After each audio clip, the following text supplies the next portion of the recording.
শনিবারই কলকাতায় প্রথম একজন তৃণমূল কাউন্সিলর গ্রেফতার হয়েছে। আপনারা জানেন, হুমকি তোলাবাজির অভিযোগে সুদীপ পল্লে 123 নম্বর ওয়ার্ডের তৃণমূল কাউন্সিলর, তাকে গ্রেফতার করা হয় শনিবার। আর এবার তার বিরুদ্ধে আরও 3টে নতুন মামলা দিল পুলিশ। কথা বলবো আবির দত্ত, আমাদের প্রতিনিধি রয়েছেন আমাদের সঙ্গে। আবির, হুমকি তোলাবাজির অভিযোগ ছিল তৃণমূল কাউন্সিলরের বিরুদ্ধে, এবার নতুন করে কি কি ধারা রুজু হলো? দেখো, যেটা পুলিশ সূত্র থেকে জানা যাচ্ছে যে ইতিমধ্যে গ্রেপ্তার হওয়া সুদীপ পল্লে 123 নম্বর ওয়ার্ডের কাউন্সিলর, তার বিরুদ্ধে হরিদেবপুর থানায় আরো 3টি কেস রেজিস্টার্ড হলো। যেটা পুলিশ সূত্রে জানা যাচ্ছে যে তোলাবাজি সহ একাধিক ধারাতে মামলা রুজু করা হয়েছে। অর্থাৎ জোর করে টাকা নিয়ে নেওয়া বা হুমকি দিয়ে টাকা চাওয়া, এই ধরনের একাধিক অভিযোগ তার বিরুদ্ধে, এবং সেই অভিযোগের পরিপ্রেক্ষিতে 3টি মামলা আরো বেশি দায়ের করা হয়েছে। অর্থাৎ 3টি এফআইআর দায়ের করা হয়েছে হরিদেবপুর থানায়। প্রসঙ্গত তোমায় জানাই যে ঠাকুরপুকুর থানার যে মামলার পরিপ্রেক্ষিতে তাকে গ্রেপ্তার করা হয়েছিল, তিনি বোর্ড চেয়ারম্যান, এবং তাকে গ্রেপ্তার করার পরে তার বিরুদ্ধে আরো বেশ কয়েকজন লিখিত অভিযোগ জানিয়েছেন, এবং লিখিত অভিযোগের ভিত্তিতে এফআইআর শুরু করা হয়েছে, তদন্ত শুরু করা হয়েছে বলে পুলিশ সূত্রে খবর। ধন্যবাদ। সুদীপ পল্লে শনিবার দিনে তাকে গ্রেফতার করা হয়, 123 নম্বর ওয়ার্ডের তৃণমূল কংগ্রেসের কাউন্সিলর, এবং তিনি হচ্ছেন প্রথম কলকাতার একজন কাউন্সিলর যাকে গ্রেফতার করা হয়। হুমকি তোলাবাজির অভিযোগ তার বিরুদ্ধে ছিল, ঠাকুরপুকুর থানায় সেই অভিযোগ দায়ের হয়েছিল। তাকে শনিবার গ্রেফতার করা হয়। এবার 29 তারিখ পর্যন্ত তার পুলিশ হেফাজতের নির্দেশ হয়েছে, আপনারা জানেন। আর এবার নতুন করে তার বিরুদ্ধে 3টে অভিযোগ দায়ের হয়েছে। এদিকে লোকসভার মুখ্য সচেতকের দায়িত্ব থেকে কয়েকদিন আগেই তাকে সরিয়ে দিয়েছিল দল, আর এবার বারাসাত সংসদীয় জেলার সভাপতির পদ থেকে ইস্তফা দিলেন কাকলি ঘোষ দস্তিদার। সরাসরি তুললেন প্রাতিষ্ঠানিক দুর্নীতির অভিযোগ, দলের ভরাডুবির পিছনে দায়ী করলেন আইপ্যাককে। এই যে প্রাতিষ্ঠানিক দুর্নীতির বিরুদ্ধে সর্বস্তরে নিশ্চয়ই কিছু বলার প্রয়োজন আছে। ভোটে তৃণমূলের ভরাডুবির পর একে একে মুখ খুলছেন দলের নেতা, বিধায়ক থেকে সাংসদ। আর এবার মুখ খুললেন বারাসাতের তৃণমূলের 4 বারের সাংসদ কাকলি ঘোষ দস্তিদার। শুধু প্রাতিষ্ঠানিক দুর্নীতি নিয়ে মুখ খুললেন তাই নয়, বারাসাত সংসদীয় জেলার সভাপতির পদ থেকে ইস্তফাও দিলেন তিনি।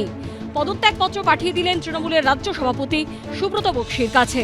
পদত্যাগপত্রে স্পষ্ট করে তিনি লিখেছেন, পশ্চিমবঙ্গে সাম্প্রতিক সময়ে অপরাধ ও দুর্নীতির কিছু উদ্বেগজনক ঘটনা সাধারণ মানুষের মনে স্বাভাবিকভাবেই প্রশ্ন ও আশঙ্কা সৃষ্টি করেছে। নির্বাচনের যে ফলাফল, বিশেষ করে এই জেলায় যেখানকার আমি সাংগঠনিক সভাপতি, আমাকে কিন্তু তার দায়ভার নিয়ে নৈতিক অধিকার আমার আছে যে এটা স্বীকার করে নেওয়া যে নিশ্চয়ই আমারও কোনো ভুলভ্রান্তি আছে দল পরিচালনায়, যার জন্য এই রেজাল্ট হয়েছে। আর বিধানসভা ভোটে বিপর্যয়ের পেছনে আরও অনেক তৃণমূল নেতা নেত্রীদের মতো কাকলি ঘোষ দস্তিদারের নিশানাতেও রয়েছে তৃণমূলের ভোট কুশলী সংস্থা আইপ্যাক। হঠাৎ করে কোনো ভুঁইফোর সংস্থা আসলো, তারা এসে ধমকালো। সবচেয়ে বড় কথা যে এইখানে বসে ধমকে যাচ্ছে। আমি রাজনীতি করছি ধরুন 40-42 বছর, একটা মেয়ের বয়স 22 বছর, সে এসে এখানে ধমকে যাচ্ছে। সর্বনাশ করার মূলে যদি কেউ থাকে তাহলে ওই সংস্থা। বাচ্চা ছেলেমেয়েরা কিভাবে আমাদেরকে কর্মীদেরকে হেনস্থা করেছে, কর্মীদেরকে গালমন্দ করেছে, এবং ওনাদের চালিত পথ নিশ্চয়ই সঠিক ছিল না। বারাসাত সংসদীয় জেলা সভাপতির পদ থেকে দেওয়া ইস্তফাপত্রে কাকলি ঘোষ দস্তিদার আরও লিখেছেন, সৎ নিষ্ঠাবান পুরনো কর্মীদের নিয়ে কাজ করলে দলের ভাবমূর্তি উজ্জ্বল হবে বলে মনে হয়। 2011-এ ক্ষমতায় আসার পরে তৃণমূল কংগ্রেস তারা দলে এসেছে। কালীঘাটে দলের লোকসভা ও রাজ্যসভার সাংসদদের সঙ্গে বৈঠক করেন তৃণমূল নেত্রী মমতা বন্দ্যোপাধ্যায়। সেই বৈঠকেই বারাসাতের সাংসদ কাকলি ঘোষ দস্তিদারকে সরিয়ে লোকসভার মুখ্য সচেতকের দায়িত্বে ফেরানো হয় শ্রীরামপুরের সাংসদ কল্যাণ বন্দ্যোপাধ্যায়কে। এরপর কাকলি ঘোষ দস্তিদার সোশ্যাল মিডিয়ায় পোস্ট করেন, 76 থেকে পরিচয়, 84 থেকে পথ চলা শুরু। 4 দশকের আনুগত্যের জন্য আজ পুরস্কৃত হলাম।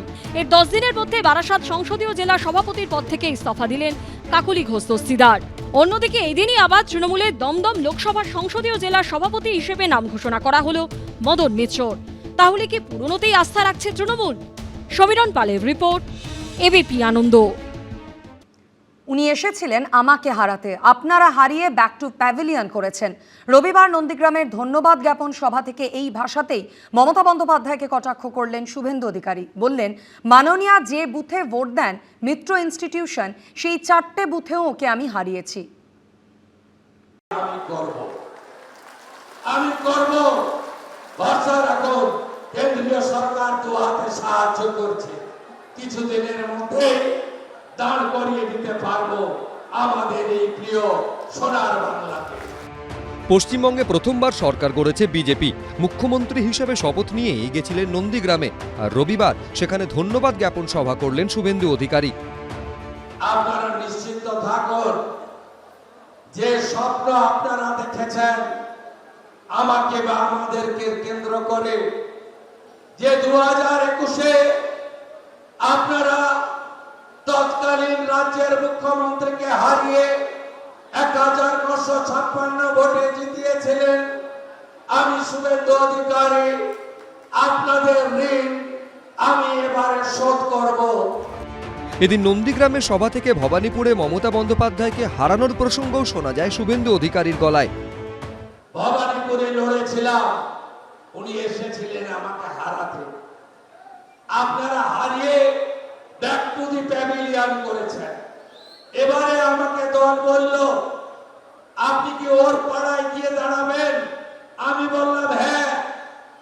আমি ওখানে লড়লাম, 15,105 ভোটে হারিয়েছে। শুধু হারানো নয়, মাননীয়া যে বুথে ভোট দেন মিত্র ইনস্টিটিউশন, সেই 4টে বুথেও উনাকে আমি হারিয়েছি।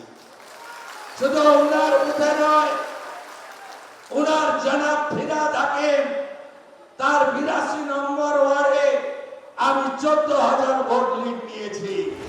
ভবানীপুর ও নন্দীগ্রামে জোড়া আসনেই জয়ী হন শুভেন্দু অধিকারী। নিয়ম অনুযায়ী একটি আসন ছাড়তে হয়েছে তাকে, ফলে কিছুদিনের মধ্যেই ফের ভোট হবে নন্দীগ্রামে। এদিনের সভা থেকে আগামী দিনে পূর্ব মেদিনীপুরে জয়ের মার্জিন আরও বাড়ানোর লক্ষ্যমাত্রা ছুঁড়ে দেন শুভেন্দু অধিকারী। 16-তে 16 হয়েছে এই জেলায়, 56%। পূর্ব মেদিনীপুর 56%। 19-এ আমি বিজেপিতে আসেনি, তখন ছিল 37। 21-এ আমি বিজেপিতে ছিলাম 44। 24-এ 49, এবারে 56% হয়েছে।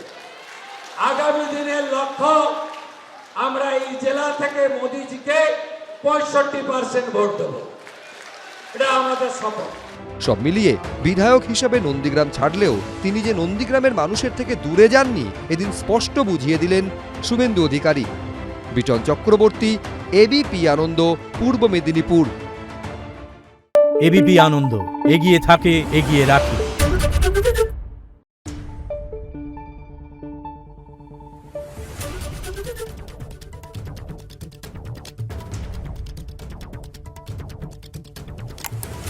Thank you.